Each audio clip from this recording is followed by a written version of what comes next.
اعوذ باللہ من الشیطان الرجیم بسم اللہ الرحمن الرحیم وَإِذَا سَأَلَكَ عِبَادِي عَنِّي فَإِنِّي قَرِيبٌ اور جب آپ سے پوچھے پیغمبر وہ بندے میرے بارے میں تو آپ بتا دیں کہ میں بہت قریب ہوں جنہیں کہیں گے توجیب بن کے بھری اتمادہ بندہ بھائی میں اجیب دعوت الداعی اذا دعان میں قبول کرتا ہوں دعا مانگنے والے کی دعا مجھے وہ مجھ سے مانگتا ہے فَلْيَسْتَجِيبُوا لِي بس چاہیے کہ وہ میرے کام کو لوگ قبول کریں وَلْيُؤْمِنُوا بِي اور مجھ پر ایمان لائے وَلْيُؤْمِنُوا بِي لَعَلَّهُمْ يَرْشُدُونَ تاکہ وہ رشد حاصل کریں کامیاب ہو وَإِنَّ لَكُمْ لَيْلَةَ الصِّيَامِ وَالرَّفَثُ إِلَىٰ نِسَائِكُمْ حلال کر دیا گیا ہے تمہارے لیے رمضان کی راتوں میں جمع کر کو صحبت کرنا اپنی بیویوں سے ان کا لباس لکم وانتم لباس لہن وہ لباس ہے تمہارے لیے اور تم لباس ہو ان کے لیے علم اللہ انکم کنتم تختارون انفسکم اللہ کو خبر ہے کہ جو تم خیانت کرتے تھے اپنے آپ سے پتہ بھائی کو بس اللہ تم تمہارے تو متوجہ ہے وعفان کو اللہ تمہیں گناہ کو معاف کر دیا فالآن باشروهن فسبتم سے ملو وقتوا ما كتب الله لكم ڈھونڈو اس کو جو اللہ نے کہا تمہارے لیے وقلوا وقعوا شربوا الديوان تعالى تبين لكم الخيط الأبيض یہاں تک کہ الگ ہو جائے تمہارے لیے سفید دھاگا بالخيط الأسود کالے دھاگے سے من الفجر فجر میں سے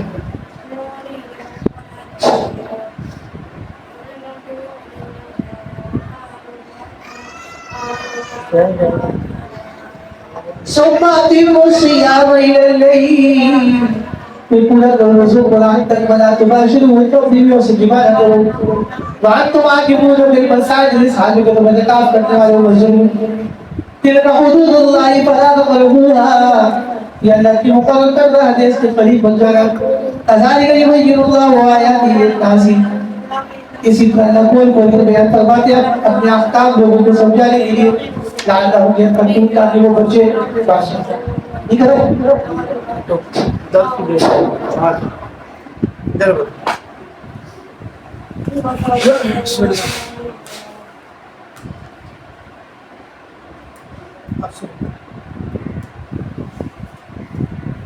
شروع میں یہ حکم تھا کہ اگر روزہ ابتدائی اسلام میں حکم تھا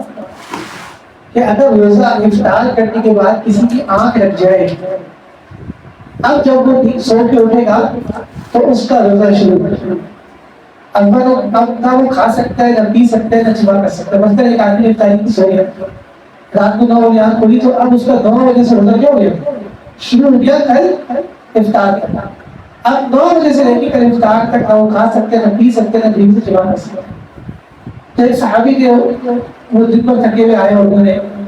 روزہ کھولا اور اس وقت کی آنکھ لگ گئی اب انہوں نے پورے دن کچھ کھایا پیا تھا اب اس وقت کی رات میں آنکھ کھولی پھر ان کا شروع ہو گیا روزہ اب انہوں نے پھر کچھ نہیں کھایا پیا اگلے دن بھی انہوں نے مزدوری کی ہے کہ دوپہر کے ٹائم میں بے ہوش ہو گئے کیا ہو گیا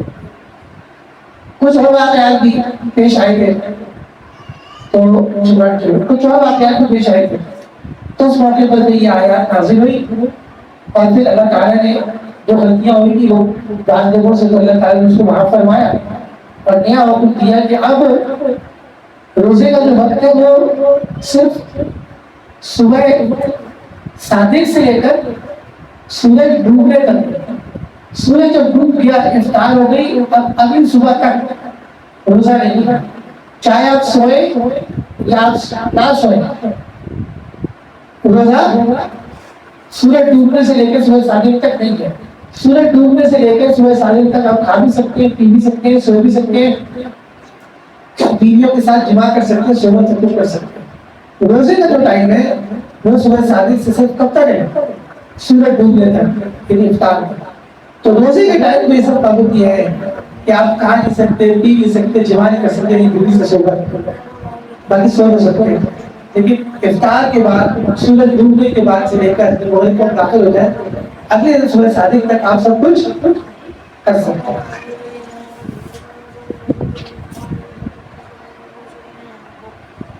اس کے بعد اللہ کے ولا تاکلوا اموالکم بینکم بالباطل اور آپس میں ایک دوسرے کا بات ناحق طریقے سے مت کھاؤ کہ مطلب دور بھی ہے جو حکام کے تو ان کو حکام کے پاس پہنچاؤ خاص تاکہ تم کھاؤ اس کا ایک حصہ لوگوں کے معلوم ہو سکے پھر اس میں گناہ کر کے تم تعلم اور تم جانتے ہو. اس کے بعد یسألونک عن الأہلہ سے یہ سوال ہوا کہ چاند جو ہے کبھی بالکل باریک ہو جاتا ہے کبھی بلکہ یہ سوال ہوا کہ چاند جو ہے کبھی 29 کا ہوتا ہے کبھی 30 دن کا ہوتا ہے. تو فرمایا کہ یہ اس لیے ہوتا ہے کہ تاکہ تمہیں طلاق کے عدت کے خلا کے اور حج کے احکام اس کے ذریعے سے معلوم ہو جائے. چاند کبھی 29 کا ہے کبھی 30 کا ہے یہ مواقع حج یہ اس لیے کہ اصل میں لوگوں کو اوقات بتا رہا ہے اور حج کے اوقات بتا رہا ہے کہ لوگوں میں اگر خواتین کو طلاق ہو گئی تو وہ اپنی عدت انگریزی کیلنڈر کے حساب سے پوری کریں گی بلکہ 4 کی تاریخ سے پوری کریں گی. اور یہ جب پوری ہوگی جب ان کو پتا ہوگا کہ اس میں چاند 29 کا تھا اور اگلے دن چاند 30 کا تھا. اسی طرح اگر حج پہ جانا ہوگا تو حج کی جو تاریخیں ہیں وہ بھی چاند کے حساب سے کہ 8 ذی الحجہ سے حج کیا ہوتا ہے شروع ہو جاتا ہے. حج کا جو کیلنڈر ہے وہ اسلامی کیلنڈر ہے نہ کہ انگریزی کیلنڈر. اس طرح جتنے بھی دینی کام ہیں وہ سب چاند کی تاریخوں کے اعتبار سے ہوں گے اسلامی کیلنڈر کے حساب سے. اس لیے علماء فرماتے ہیں کہ جو چاند کی جو تاریخیں ہیں ان کو لکھنا فرض کفایہ ہے. اگر پوری امت اگر لوگوں نے چاند کی تاریخیں اتنا چھوڑ دی اور چاند کے حساب سے چلنا چھوڑ دیا تو پوری امت بنے گا. سمجھ لیں. تو چاند کے بھی اپنے 12 مہینے وہ آپ کو یاد ہونے چاہیے. یہ سنورہ کاری اہل لاؤگوش کے آپ سے چاند کے بارے میں کوئی واقعی دلتنا سے مدد ہوئے آپ فرمانے لوگوں کو آمان بتانے کے ذریعے حج کے لیے وَلَيْسَ الْبِرُّ بِإِتَّخَاذِ الْبُيُوتِ مِنْ ظُهُورِهَا اور نہیں ہے کوئی فضیلت کی بات کہ آؤ تم دونوں کے اس کے پشت سے وَلَكِنَّ الْبِرَّ مَنِ اتَّقَىٰ لیکن نیکی ہے کہ جو آدمی حرام سے بچے. وَأَتُوا الْبُيُوتَ مِنْ أَبْوَابِهَا اور گھروں کے دروازوں سے. مشرکین کیا کرتے ہیں جب حج کا احرام باندھ کے تجھے عمرے کرو الباز میں ان کو کام یاد آتا کہ گھر آنا ہے تو گھر کے مین گیٹ سے آدمی گناہ سمجھتے تھے اور گھر کے پیچھے جاتے تھے اور پیچھے کی دیوار میں سلاخ کرتے تھے اور سلاخ سے اندر آتے تو اللہ تعالیٰ فرمایا ہے کہ یہ کوئی گنتی وگتی نہیں ہے گیٹ سے آؤ. اصل یہ کہ جو چیز اللہ نے حرام کی اس سے بچو. جو کام اللہ نے حرام کیے تو اس سے بچتی رہے. سب سے پہلے شرک. یہ شرک حرام ہے تو بدستور شرک کر رہے ہو. تو جب تم حرام سے نہیں بچ رہے تو تھوڑا سا تقوی اختیار کر رہے ہو اور کون سی نیکی تم کر رہے ہو. وَاتَّقُوا اللَّهَ وَاعْبُدُوا اللَّهَ لَعَلَّكُمْ تُفْلِحُونَ تاکہ تم کامیاب ہو جاؤ. وَقَاتِلُوا فِي سَبِيلِ اللَّهِ الَّذِينَ اور لڑو تم اللہ کے راستے میں الذین لوگوں سے يقاتلونکم تم سے لڑتے ہیں. وَلَا تَعْتَدُوا وَاصْبِرُوا إِنَّ اللَّهَ لَا يُحِبُّ الْمُعْتَدِينَ بے شک اللہ پسند کی فرماتے ہیں سمجھنے والوں کو.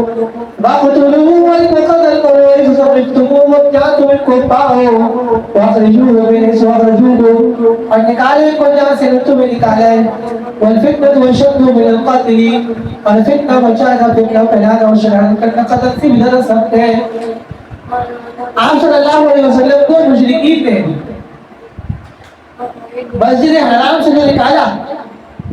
اور اللہ تعالیٰ کے ساتھ جو شرک کیا یہ زیادہ بڑا گناہ ہے قتل سے. قرآن کہتا ہے کہ شرک کرنا زیادہ بڑا گناہ ہے قتل کرنے سے.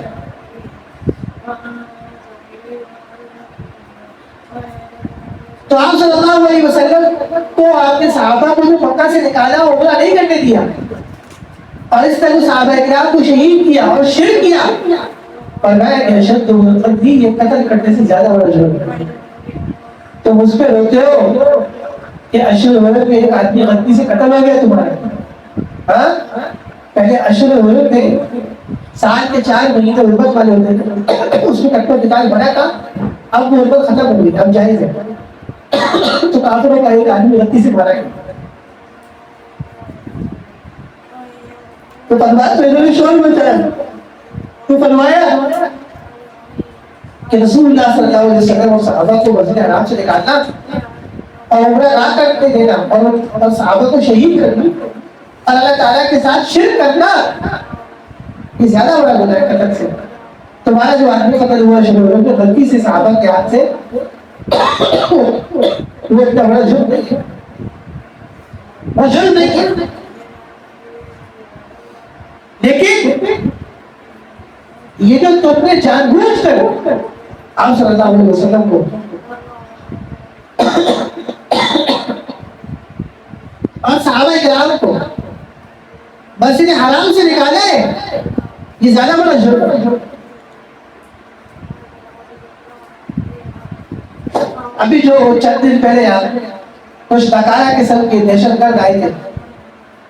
جنہوں نے مجھے مارا پیٹا، تو میں نے ان کو چند وائس کیے ان کے خلاف. تو وہ میرے وائس کو جمع کر رہے ہیں تمام موبائلوں سے اور میرے خلاف سازش کر رہے ہیں کہ مولانا نے ہمیں گالیاں دی. تو میں نے کہا کہ جو تم آئے اور تم نے قتل کرنے کی کوشش کی، یہ زیادہ بڑا جرم ہے اس وائس سے. وہ تو ظاہر سی بات ہے کہ اگر آپ کسی بھی آدمی کو قتل کرنے کی کوشش کریں گے تو آپ کو گالی تو دے گا، یہ تو صحابہ ہے. اور بخاری شریف کی حدیث سے ثابت ہے کہ حضرت ابوبکر صدیق رضی اللہ عنہ نے خود کو گالی. تو وہ کمزور لوگ، چھوٹی سوچ والے، وہ پست لوگ میرے خلاف پروپیگنڈا کر رہے ہیں اور میرے ان کے جتنے ارد گرد کے لوگوں کے پاس موبائلوں پر میرے وائس جمع ہے، وہ سب جمع کر رہے ہیں کہ جی مولانا نے گالیاں دی اور یہ کہا وہ کہا. تو میں نے یہ بات رکھی کہ تم نے جو قتل کرنے کی کوشش کی منفرت و اشہد کو قتل، تو تم نے قتل کرنے کی کوشش کی ہے، زیادہ بڑا گناہ ہے.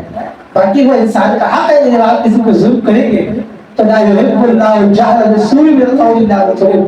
اللہ تعالیٰ نے اس کو حق دیا ہے کہ ان کے دفاع میں بات کرے. وہ اپنی بریت جو اس میں ہوئی اس کا اظہار کرے.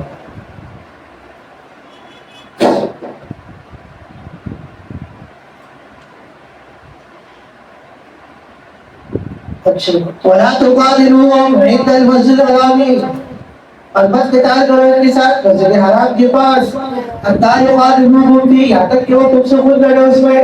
فَإِنْ قَاتَلُوكُمْ، پس اگر وہ خود لڑے تم سے، فَاقْتُلُوهُمْ، تو تم بھی ان کو مارو.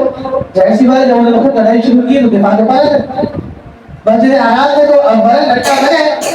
جب کفار لڑیں گے تو پھر مسلمانوں کو ہوتے ہوئے ان کو مارے، پھر جواب دے. اور اس پہ اگر کافر ماری بھی جائے تو مسلمانوں کی پکڑ اللہ کے آگے. کذالک جزاء الکافرین، اسی طرح سزائے کافروں کی. فَإِن تَوْبَ، پس اگر وہ باز آ جائے، فَإِنَّ اللَّهَ غَفُورٌ رَحِيمٌ، بے شک اللہ بخشنے والے مہربان ہے. وَقَاتِلُوهُمْ وَانصُرُوهُمْ حَتَّىٰ لَا تَكُونَ فِتْنَةٌ، یہاں تک کہ عقیدے کا فساد بالکل بھی نہ رہے. وَيَكُونَ الدِّينُ لِلَّهِ، اور ہو جائے دین سارے کا سارا اللہ کا، یعنی شرک ختم ہو جائے. کیا کفار سے اللہ تعالیٰ فرماتے ہیں کہ جہاد اس وقت تک کرتے رہو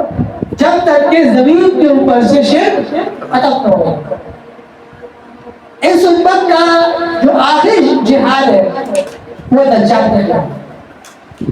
پہلی پس اگر وہ لوگ باز آ جائے، فلا عدوان الا علی الظالمین، تو بس نہیں ہے کوئی زیادتی مگر ظالموں پر. الشہر الحرام، حرمت والا مہینہ، الشہر الحرامی، حرمت والے مہینے کے بدلے میں بالحرمات قصاص، اور حرمت جو عوض کی چیزیں، معاوضے کی چیزیں، بدلے کی چیزیں قصاص کے بدلے. فمن اعتدى علیکم، تو جو تم پہ زیادتی کرے، فاعتدوا علیہ بمثل ما اعتدى علیکم، تو تم اس پر زیادتی کرو اس کی جتنی اس سے تم پہ زیادتی کی. واتقوا اللہ، اور تم ڈرو اللہ سے. وَاعْلَمُوا، اور جان لو ان اللہ مع المتقین، کہ اللہ تعالیٰ اختیار کرنے والوں کے ساتھ ہے. وَأَنفِقُوا فِي سَبِيلِ اللَّهِ، تم خرچ کرو اللہ کے راستے میں. وَلَا تُلْقُوا بِأَيْدِيكُمْ إِلَى التَّهْلُكَةِ، اور اپنے ہاتھوں سے اپنے آپ کو تباہی کی طرف مت ڈالو. اگر تم مال خرچ کرو گے مجاہدین کے اوپر، جہاد کے اوپر، تو مجاہدین مضبوط ہوں گے اور تمہاری سرحدات محفوظ رہیں گی، اسلام مضبوط ہوگا، تمہارا ملک مضبوط ہوگا، کفار تم پر حملے کا سوچیں گے. اگر تم مجاہدین کے اوپر عبادت نہیں خرچ کرو گے، مجاہدین کمزور ہوں گے، وہ تمہارے دن دیں گے، سرحدوں پر کوئی فوج نہیں ہوگی اور سرحدیں غیر محفوظ ہوگی، اسلام کمزور پڑ جائے گا، ملک کمزور ہوگا اور کافر تمہارے ملک کو قبضہ کرے گا۔ یہ جو ہمارے ملک کے اندر ایک پرابلم رہتا ہے کہ جب سال میں بجٹ آتا ہے تو اس کا اکثر حصہ جی فوجیوں کو دے دیتے ہیں، اس کو لے کے، اور اکثر لوگ اس کے اوپر اعتراضات کرتے ہیں کہ فوجیوں کو اٹھا کے بجٹ دے دیا۔ تو بھائی فوجیوں کو بجٹ کا ایک خاص حصہ دینا ضروری ہے۔ یہ آج آپ سب کے قرآن کریم کی جہاد کی آیات کے ذکر کیوں؟ کیونکہ وہ آپ کی سرحدات کی حفاظت کر رہے ہیں۔ آج آپ جو درس میں بیٹھے ہیں نا امن کے ساتھ، اور آپ تو مسجدوں میں جا کے نماز پڑھ رہے ہیں، امن و امان کے ساتھ آپ کے اسکول چل رہے ہیں، کالج چل رہے ہیں، شاپنگ سینٹر چل رہے ہیں، نوکریاں چل رہی ہیں۔ یہ سب اس وجہ سے ہے کہ آپ کے فوجی، آپ کے مجاہدین سرحدات پر پہرا دے رہے ہیں اور آپ کے ملک کی حفاظت کر رہے ہیں۔ اگر آپ فوجیوں کو بجٹ نہیں دیں گے تو وہ جو سپاہی سرحد پہ کھڑا اس کو اچھی تنخواہ نہیں دیں گے، اس کے گھر کا خرچہ کھلا نہیں دیں گے، تو وہ بھی کہیں اور کمانے جائے گا۔ جب وہ کمانے جائے گا تو آپ کی سرحد محفوظ نہیں ہوگی، آپ کے پاس فوجیوں کی قلت ہو جائے گی، اور جب قلت ہوگی تو آپ کا ملک، جب سرحد محفوظ نہیں ہوگی تو آپ کا ملک بھی محفوظ نہیں ہوگا۔ اسی طرح یہ علماء ہیں، صبح سے لے کے رات تک دین کی خدمت کرتے ہیں۔ اگر لوگ ان کی مدد نہیں کریں گے اور ان کے اوپر پیسے خرچ نہیں کریں گے تو یہ کہیں اور جائیں گے کمانے کے لیے۔ جب کمانے جائیں گے تو دین پڑھانے والا کوئی نہیں ہوگا، کیا دینی تعلیمات کو پھیلانے والا کوئی نہیں ہوگا۔ اس لیے علماء دین کو جو لوگ ہدایہ دیتے ہیں یا ان پہ خرچ کرتے ہیں، اصلاً یہ کے کام کے بدلے کی اجرت کہ صبح سے لے کے رات تک جو دین کی تعلیم کی نشر و اشاعت کر رہے ہیں، یہ ان کی اجرت ہے، اور ان کے لیے صرف یہ جائز اور حلال نہیں، مستحسن ہے اور پاکیزہ اجرت۔ کیا ہے؟ پاکیزہ۔ اس لیے چند دن پہلے میں ایک شخص کے بارے میں کہا کہ وہ صرف چہرے کا کالا نہیں ہے، دل کا بھی کالا ہے، کہ اس سے غلط قسم کے اعتراضات اور غلط قسم کی تنقیدات ہوتا ہے۔ اللہ تعالیٰ کا احسان ہے کہ اللہ تعالیٰ آپ کو خزانے دے رہے ہیں اور راحتیں دے رہے ہیں، عزتیں دے رہے ہیں۔ جس کے پاس نہیں ہے وہ پریشان ہے۔ وَأَحْسِنُوا، اور خوب اچھی طرح کام کیا کرو، یعنی جب جہاد کا وقت آئے تو جان بھی خرچ کرو، مال بھی خوب، اور بخل نہ کرو۔ کیا؟ دل کھول کر خرچ کرو اللہ کے راستے، خوب جاؤ جہاد میں، اور اچھی نیت سے دو۔ رمضان شریف کا مہینہ ہے جو زکوٰۃ مت دو، خوب خرچ کرو اللہ کے راستے میں، خوب افطاریاں بناؤ، سحریاں بناؤ، لوگ کپڑے بناؤ، لوگ کے گھر میں راشن ڈالو، کھلا خرچ۔ یہ نہیں کہ میں 10,000 خرچ کرتے 1,00,000، نہیں، اللہ جو دے رہا ہے اس سے نکال کے کچھ نہ کچھ دیتے رہو پورے رمضان اور پورے سال ایسا کرو، اور تقدیر سے نہیں، اچھی نیت سے کہ اللہ اس سے راضی ہے، ثواب ملے گا۔ دیکھو اللہ آپ کو، آپ کے گھر والوں کو کتنا دے گا، اور اللہ خزانوں سے آپ کو بڑھ دے گا، اور تباہ مسائل اور آلام اور پریشانیاں اللہ تعالیٰ رفع کر دے گا۔ اور یاد رکھنا دینے سے آتا ہے، جو نہیں دیتا ہمیشہ تنگی کا شکار رہتا ہے، مفلس رہتا ہے۔ جتنا دو گے اور جتنا خرچ کرو گے اللہ تعالیٰ آپ کا مال بڑھائیں گے، اور اگر نیت خالص ہوگی، مال پاک ہوگا، اللہ تعالیٰ آپ سے راضی ہوگا۔ دینے میں عزت ہے اور لینے میں ذلت ہے۔ وَإِنَّ اللَّهَ يُحِبُّ الْمُحْسِنِينَ، بے شک اللہ پسند کرتے ہیں احسان کرنے والوں کو۔ وَأَتِمُّوا الْحَجَّ وَالْعُمْرَةَ لِلَّهِ، احسان کسے کہتے ہیں؟ بھائی احسان یہ کہ دینے آپ نے سوئے اور آپ دے 1000، کہہ رہے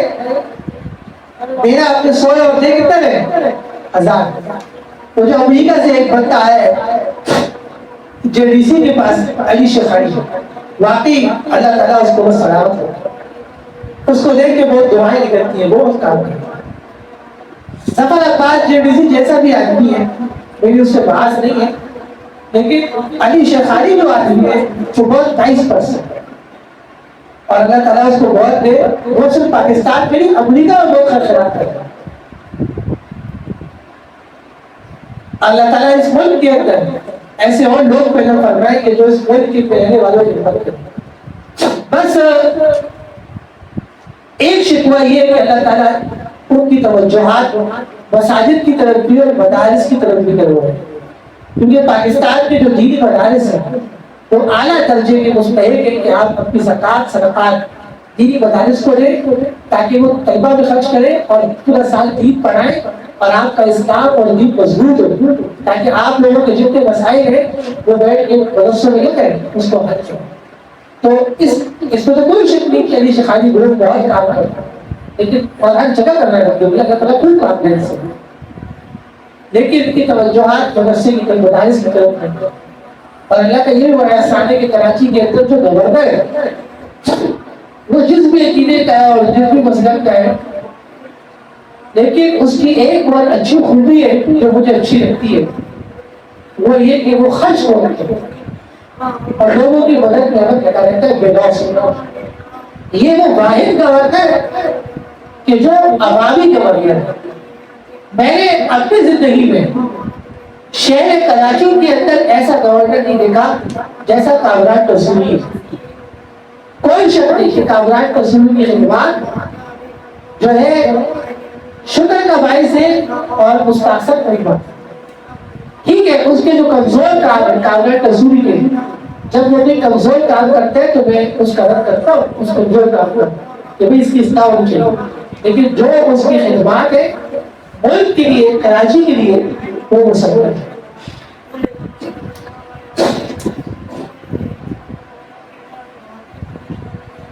وَأَتِمُّوا الْحَجَّ وَالْعُمْرَةَ لِلَّهِ اور پورا کرو حج اور عمرہ اللہ کے لیے. فَإِنْ أُحْصِرْتُمْ بس اگر تم روک دیے جاؤ فَمَسْتَيْسَرَ الْهَدْيِ تو جو قربانی کا جاتا ہے تو اس سروں میں دے دو. وَلَا تَحْلِقُوا رُؤُوسَكُمْ اور اپنے سروں کو مت بڑھواؤ حتیٰ يَبْلُغَ الْهَدْيُ مَحِلَّهُ یہاں تک کہ قربانی کا جانور پہنچ جائے اپنی روٹی کی جگہ پہ. سر بڑھوانا صرف حج اور عمرے کے موقع میں سنت ہے. کیا سر کو مونڈا گنجا ہونا کیا یہ صرف حج اور عمرے کے موقع میں سنت ہے. عام اوقات میں سر کے اوپر بال رکھنا سنت ہے. جناب نبی کریم صلی اللہ علیہ وسلم کا سر بڑھوانا صرف حج اور عمرے کے موقع میں ثابت ہے اس کے علاوہ نہیں. حضرت علی رضی اللہ عنہ سر بڑھواتے تھے اور اس وجہ سے کہ ان کے سر میں تکلیف تھی. اگر کسی کو جو ہے خارش ہے خشکی ہے اور وہ اس وجہ سے بڑھوانا چاہتا ہے تو علیحدہ بات ہے لیکن سر بڑھوانا کوئی مستقل سنت نہیں ہے. عذر کے لیے نہ بڑھوا سکتا یہ مستقل سنت سر کے اوپر بال رکھنا ہے. بال رکھنے سے آپ اسمارٹ نظر آئیں. کیا نظر آئیں گے؟ اگر آپ سر گھوٹ دیں گے جیسے آلو جیسے کوئی داڑھی گھوٹتے ہیں تو اچھے آلو نظر آتے ہیں تو سر اگر آپ گھوٹ دیں گے تو ایسا لگے جیسے آپ آلو موٹا ہوا سر اچھا نہیں لگتا. سمجھ رہے ہیں سر کے اوپر فطرت یہ ہے کہ بال ہونے سے آپ اسمارٹ نظر آئیں گے آپ خوبصورت ہینڈسم نظر آئیں گے. آج ان مدارس میں یہ قانون ہے کہ وہ طالب علموں کا سر بڑھواتے ہیں وہ سنت کی وجہ سے نہیں ہے وہ اس وجہ سے ڈسپلن پیدا کرنے کی وجہ سے کہ کئی طالب علم کسی گمراہی کا شکار نہ ہو اور کوئی جو ہے طالب علموں کو زیادہ شوق کا پتا ہو جائے کہ اسمارٹ بنے اور چکر میں بالوں میں لگے رہے اور کبھی ایسے بال بنے اور کبھی ویسے کبھی ٹف کبھی ٹف اور جو ہے تعلیم سے نہ ہٹے. تو وہ ایک ان کے مدارس کے نظام ہے. سنت نہیں ہے. کیا سنت یہ کہ بال رکھنا ہمارے اس مدرسے کے اندر ہم نے کبھی بھی کسی کو یہ نہیں کہا چاہے وہ شبہ کتب کا طالب علم ہو چاہے حفظ کا چاہے نظرے کا کہ تم گنجے ہو گئے ہو سر مٹا کے. ہاں یہ کہا ضرور ہے کہ انگریزی بال بند رکھو. شریعت کا حکم یہ کہ چاروں طرف سے بال برابر ہو equal ہو فور سائڈز. یہ جو بال بعض بڑے ہوتے ہیں اور بعض چھوٹے ہوتے ہیں ایسے بال رکھنے سے آپ صلی اللہ علیہ وسلم نے بڑا فرمایا اور سنت کے خلاف ہے. یہ جو فوجی کرتا ہے یہ بھی سنت کے خلاف ہے کیونکہ اس میں بعض بڑے ہوتے ہیں بعض چھوٹے ہوتے ہیں. تو یہ فوجی کٹ برگر کٹ سیزر کٹ پیزر کٹ ٹیزر کٹ یہ سب شریعت کے خلاف ہے اور سنت کے خلاف ہے. بال رکھے اور چاروں طرف سے برابر رکھے یہ سنت ہے.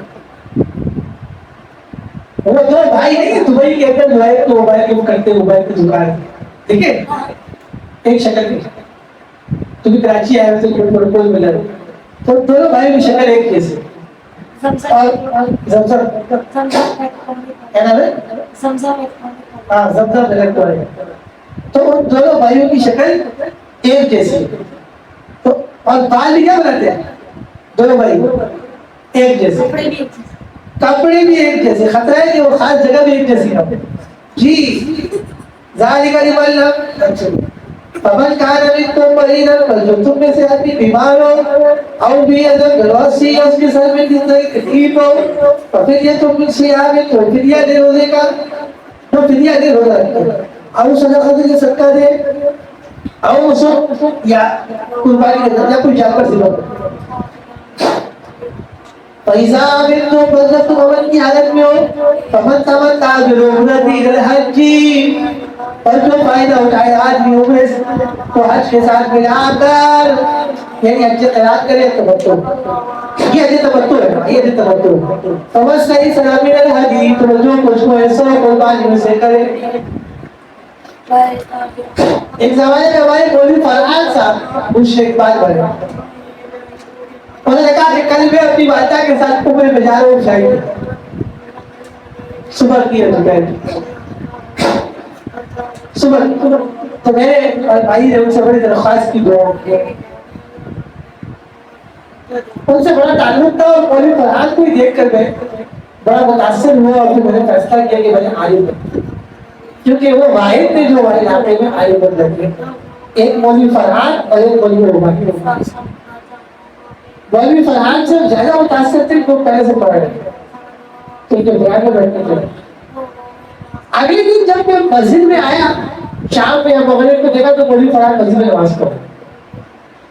تو ہمیں بڑا احرام کے پاس گئے کہ آپ عمرے بھی نہیں گئے انہوں نے کہا کہ احرام طے کر کراچی ایئرپورٹ پہنچ گئے واقعہ کے ساتھ ایئرپورٹ پر واقعہ کو ہارٹ اٹیک ہو گیا کیا ہو گیا تو مجھے واپس آنا پڑا تو کبھی کبھی ایسی صورت میں ہوتی ہے کہ آپ کو مؤثر ہو جاتا ہے کیا ہو جاتا ہے تو صورت میں احرام اس وقت تک آپ کا اتر نہیں سکتا یعنی آپ احرام سے حلال نہیں ہوں گے پابندیاں ختم نہیں ہوں گی جب تک کہ آپ حدود حرم میں کوئی قربانی کا جانور ذبح نہ کروائیں جب کہ قربانی کا جانور ذبح ہو جائے گا حدود حرم میں اب آپ احرام اتار لیں اور پابندی سے کیا ہے ختم ہو گیا اور سب ہو گیا حج کی 3 قسمیں حج قران حج تمتع اور حج افراد حج قران کہتے ہیں کہ ایک ہی احرام سے عمرہ بھی کرنا اور حج بھی کرنا حج تمتع کہتے ہیں کہ عمرہ علیحدہ احرام سے کرنا اور حج علیحدہ احرام سے حاجی تاریخ حج تمتع حج قران اور حج تمتع کرنے والا قربانی نہیں کرے گا اور ایک تیسری قسم ہے حج افراد اس میں صرف حج ہے عمرہ نہیں اور وہ لوگ کرتے ہیں جو مکہ مکرمہ میں مقیم ہوتے ہیں اور قربانی بھی نہیں آپ صلی اللہ علیہ وسلم نے حج قران کیا ایک ہی احرام سے آپ نے عمرہ بھی کیا اور حج بھی کیا 10 حجۃ الوداع کو 10 ذی الحجہ کو حجۃ الوداع کو اس لیے کہ آپ اس لیے حنفیہ کے نزدیک امام اعظم امام ابو حنیفہ رحمۃ اللہ علیہ کے نزدیک حج قران کرنا افضل ہے حج تمتع اور حج افراد سے کیونکہ آپ صلی اللہ علیہ وسلم نے حج قران کیا بعد حج تمتع بھی کر سکتے ہیں حافظ ابن حجر عسقلانی رحمۃ اللہ علیہ شافعی اور امام شافعی رحمۃ اللہ علیہ نے حج تمتع افضل ہے قران افضل نہیں ہے اس سب کے باوجود فتح الباری شرح بخاری میں حافظ ابن حجر عسقلانی رحمۃ اللہ علیہ لکھتے ہیں کہ والحق ان رسول اللہ صلی اللہ علیہ وسلم کان قارئا صحیح اور درست بات یہ کہ آپ صلی اللہ علیہ وسلم حجۃ الوداع کے موقع پر حاجی قاری تھے کہتے قاری تھے متوقع تھے حافظ ابن حجر عسقلانی رحمۃ اللہ علیہ کو بعض دفعہ اپنے شافعی ہونے کا افسوس ہوتا تھا تو اس بات پہ ہوتا تھا کہ میں کہ شافعی کے یہاں حج تمتع بھی ہو سکتا حالانکہ آپ صلی اللہ علیہ وسلم حاجی خالد تھے آپ نے حج قران پڑھا فمن لم يجد فالجوع آج کو جس آدمی کو قربانی کے جانب پر میسر نہ ہو فصیام ثلاثة أيام في الحج بس وہ تین دن روزے حج میں وسبعة اور 7 مہینہ اور 7 روزے اذا رجعتم جب حج سے لوٹ کے لوگ اب تو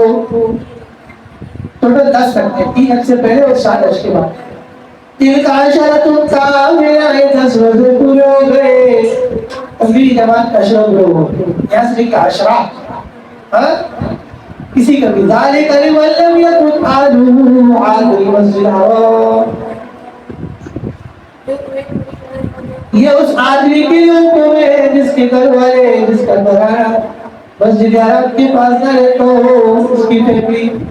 واتقوا اللہ وعلا سے ڈرتے رہو وعلموا اور جان لو ان اللہ شدید العقاب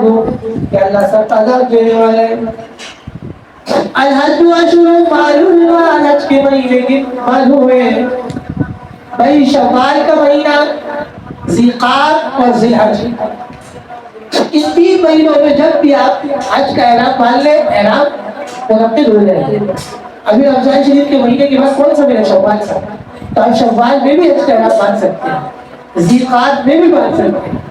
اور زیادہ تر لوگ کس میں باندھتے ہیں ذی الحج کے میں فمن فرض فيهن الحج فالجوار مہینوں میں حج مقرر کرے فلا رفث ولا فسوق پس نہ کوئی فحش بات کرے اور نہ کوئی بے حکمی کرے یعنی فسوق سے مراد نافرمانی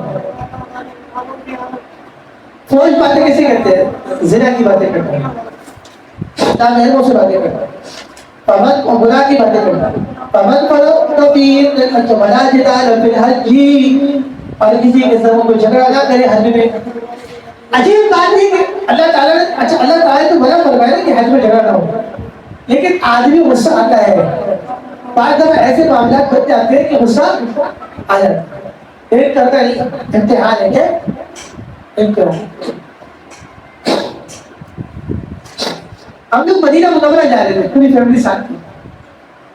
اور ہوٹل ہمارا بالکل مسجد نبی کے ساتھ ٹچ تھا 5 اسٹار ہوٹل تھا جہاں پہ اکثر فورٹس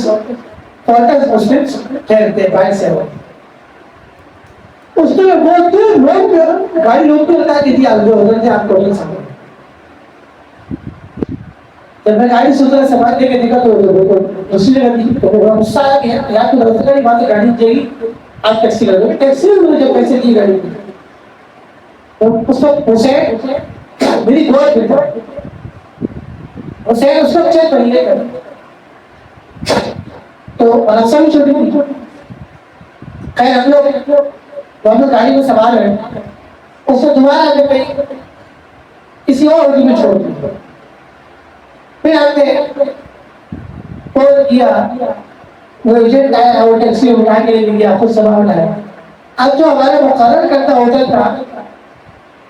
جب آپ پہنچے تو مسجد نبوی میں زہر کی نماز ہو رہی تھی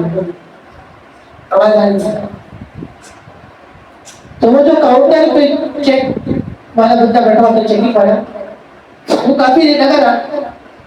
کمپیوٹر ایل سی ٹی نے بعد میں بتایا کہ آپ کا آرڈر تو بک ہے آج کی تاریخ اور کمرہ بک ہوا ہے لیکن کسی اور نے نہیں اس کے لیے اب مجھے بڑا غصہ آیا خیر کہ اس بندے نے کہا کہ میں آپ کو اس سے اچھا آرڈر دیتا ہوں تو میں نے کہیں اور لے گیا اور وہ آرڈر اس سے بھی اچھا تو بعض دفعہ ایسے معاملات پیش آ جاتے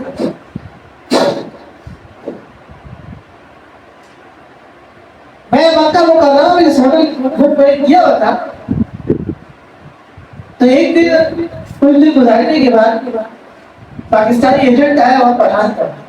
اور اس نے کہا کہ اس ہوٹل سے شفٹ کر رہے آپ کو دوسرے میں نے کہا میں نہیں آ سکتا میں نے اس کے پیسے دیے اس نے کہا کہ آپ وہ کر رہے میں نے کہا ہوٹل دکھایا تو راکڑوں کا ہوٹل اس کا تھا جب راکڑ میں نے کہا میں جاؤں گا ادھر ہی رہوں میں نے کہا میں اس کے پیسے دے کے آؤں کراچی سے اس نے کہا اگر آپ نہیں جاؤ گے نا تب جب نماز پڑھنے جاؤ گے سارا سوال کا نہیں باہر گیا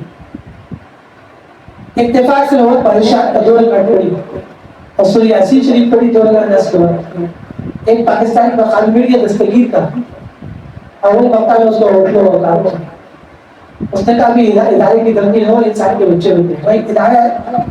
اگر آپ کے ساتھ ایجنٹ کو جو تک کرے آپ ادارے میں چلے جائیں ان کو بتا دیں پولیس آ جائے گی. جو آپ نے ہوٹل بک کیا اس کمرہ وہاں کو ملے گا اور وہ جو کمپنی ہوگی ان کا لائسنس کینسل ہو جائے گا اور پہ پابندی لگے گی. سعودی عرب کا اتنا زبردست کام ہے. جب ادارے کی دھمکی دی تو ایسے انسان بنے کہ اس کے بعد اس کے تک نہیں کرے. اور وہی لوگ جو آپ کے لڑ رہے تھے اور بدتمیزی کر رہے تھے وہ ایک دم بلٹ ہو اللہ تعالیٰ سے مدد مانگے. اللہ تعالیٰ ہمیشہ ایک بات کرتا ہے وما تفعلوا من خیر اور جو تم نیک کام کرو گے یعلم اللہ اس کو جانتا ہے. وتزودوا اور حج کا خرچہ لے کے جایا کرو فإن خیر الزاد التقوی اور بے شک بہترین ذات میرا یہ ہے کہ کسی سے نہیں مانگنا.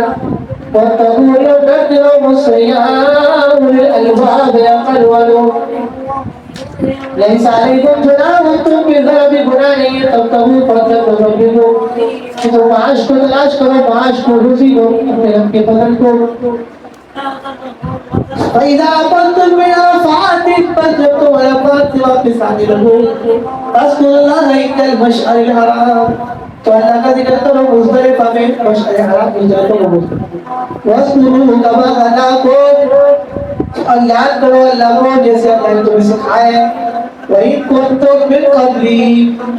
اور بے شک تم اس سے پہلے من الضَّالِّينَ البتہ نواقف سے. ثم أفيدوا من حيث أفاض الناس پھر تم سب ضرور اسی جگہوں پر واپس آؤ جیسے اور لوگوں کے واپس آئے. ڈائریکٹ مزدلفہ نہ جاؤ پہلے عرفات چلے دوپہر میں پھر مزدلفہ رات میں جانا. مشرکین عرفات نہیں جاتے تھے اور اس سے مزدلفہ جاتے تھے. واستغفر اللہ اور اللہ سے استغفار کرو اللہ سے معافی مانگو توبہ کرو. ان اللہ غفور رحیم اور بے شک اللہ بخشنے والے مہربان ہیں.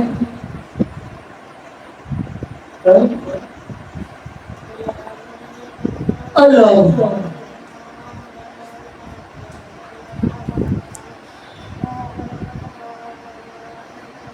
جو زندگی رہی اس سے تو انشاءاللہ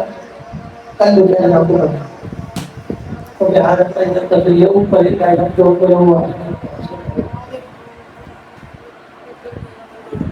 الحمدللہ رب العالمین اللهم صل وسلم على النبي وبارك وسلم وسلم. اللهم ربنا آتنا في الدنيا حسنة وفي الآخرة حسنة وقنا عذاب النار. اللهم حسن عاقبتنا وسيئنا في الأمور كلها وأجرنا من خزي الدنيا وعذاب الآخرة. اللهم إنا نجعلك في الهدى ونعوذ بك من الشرور. وصلى الله تعالى على خير خلقه محمد وعلى آله وصحبه أجمعين.